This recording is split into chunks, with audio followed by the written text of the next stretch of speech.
প্রিয় বন্ধুরা, আমরা যেভাবেই ভাবছি জীবন অত্যন্ত গুরুত্বপূর্ণ।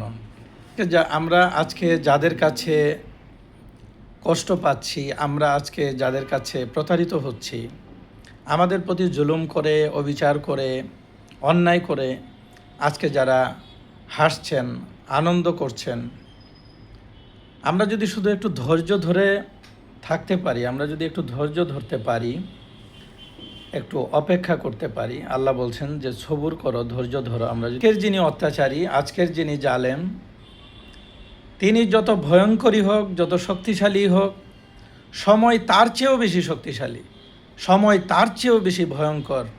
সময় অবশ্যই তার যোগ্য প্রতিদান, তার প্রতিশোধ সময় গ্রহণ করবে। সময় শ্রেষ্ঠ প্রতিশোধ পরায়ণ, প্রকৃতির প্রতিদান তাকে ভোগ করতেই হবে। সব বন্ধুরা, আমাদেরকে শুধু ধৈর্য ধরতে হবে। ধন্যবাদ। সকলের উপর শান্তি বর্ষিত হোক।